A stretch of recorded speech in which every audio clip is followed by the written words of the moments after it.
Okay, today I'm going to see if I can get a fire started with the sparker.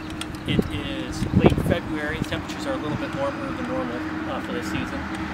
We had a real heavy rain last night, so actually I'm hoping to be a little bit of a challenge today. A lot of the stuff got really well soaked. I'll show you the ground we're working with here. See, it's very wet, saturated. Everything's pretty well soaking wet right now. The one thing I do have going for me is it's sunny. The sun's been out for a few hours now, so a lot of the material that's up in the air is starting to dry, and the temperatures are above freezing. So I think there's a good chance I may be able to get a fire going. We'll see what we get. Where I'm going to target for my tinder is over here by a pond. There's water here, usually around water. When you're near a creek or stream or anything that has to do with water, you're more likely to find some of this marshy type plant life that a lot of times has these little seed pods. These little seed pods often make real nice spark catchers. They got real fine elements. If you can catch them right before the seeds are blowing off into the wind, that's when you're probably the most ideal.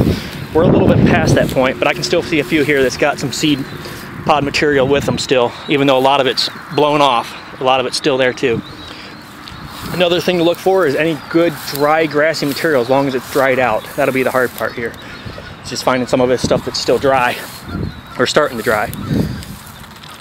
This is something that you should always be looking for whenever you're out and around the wilderness, especially if you're short of anything.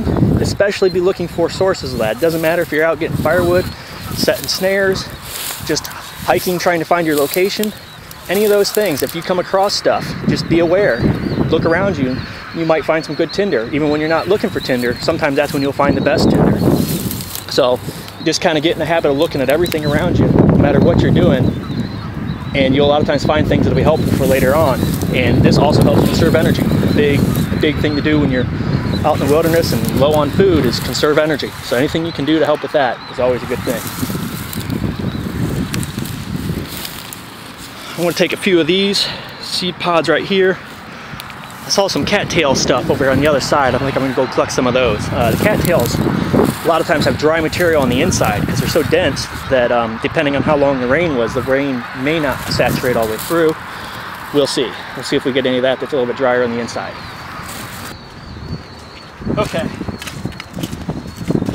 It's starting to sprinkle a little bit. I'm hoping it won't start raining too hard. My camera's not waterproof or water resistant at all, so if it gets too bad I'm going to have to pause the video and bring this back up after the rain stops. But that'll make things a little trickier again, which is not a bad thing when you're just practicing. The harder you can make it on yourself when you practice, the better your skills will get. What I've done is I've gathered up a ball of random tinder, several different types, a lot of dry grass, some seed pods, anything that's dry that pulled real easy. If it doesn't pull easy, it's probably not dead. You want to find stuff that's real dead and light, that feels weightless in your hand. That's just an indication that it's good and dry. Then I also got some finer stuff. This has got some of the seed pods, the flower pods that I was looking at earlier. The cattails I mentioned were pretty well soaked all the way through, so those weren't going to be any good. I'm hoping some of this stuff will work instead. Normally, you would want a good supply of tinder, kindling, and fuel before you even try to start lighting your fire. Once you get a flame, you don't have very long to get some of your tinder going. The kindling burns real fast, so you already need to have a good supply of tinder ready to go to try to encourage that flame to take to the tinder and eventually take to the fuel. If you don't have all that stuff ahead of time, you'll spend all your time getting a flame going only to have it go out, and that can be pretty frustrating. I'm not going to actually be building a full fire here. My goal today is just to get some tinder lit. I will do some future videos and some other articles. I believe there's already an article on my website that shows you how to establish a flame from the tinder from the tinder to the kindling to the fuel. You want a good dry platform to start with. On a wet day like today, that's kind of hard. If you can find a log that's dry on the one side, that's a good base. You don't really want to be working in the muck. This wet muck stuff will just saturate anything you're trying to light. Good dry base. If there's snow on the ground, you want to clear the snow off. Same thing, because that cold snow is just going to make it that much harder to get a fire going. So if you scrape it all the way down to the dirt, get yourself a foundation, find a wood log, build yourself a platform, any one of those things. This is a piece of concrete, but it was similar to a stone. Get a stone, try to get as much moisture off it as you can. If you have a rag, dry it off, that kind of thing. And what I'm going to do, and I got some wind coming against me too, so I'm trying to use this as a wind block so that my stuff doesn't blow away when I'm trying to work with it. Let's see. Okay, I'm going to take the sparker. This is the Strikeforce unit. I've had pretty good success with this unit. And a trick that we've figured out from playing with it and experimenting is rather than taking your striker and some of these come with a protective coating on there. This is a fairly new one, so you got to get that coating off before you get there. We start getting some sparks. This is the way a lot of people use these.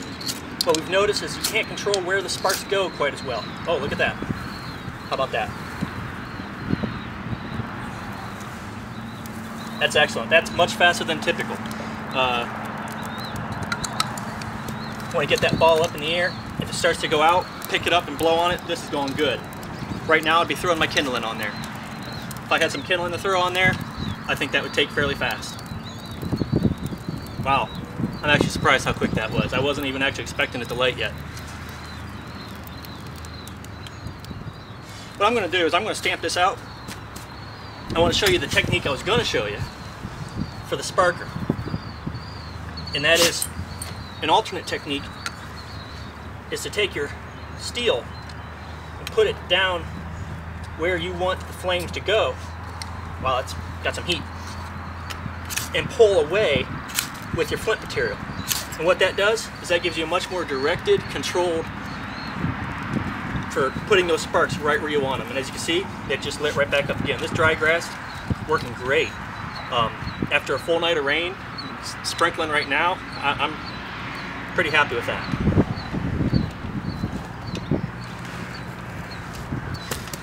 Then, as any time working with fire, when you're done,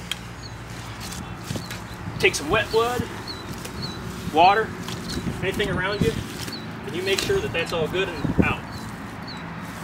You never want to walk away from anything that's been burning.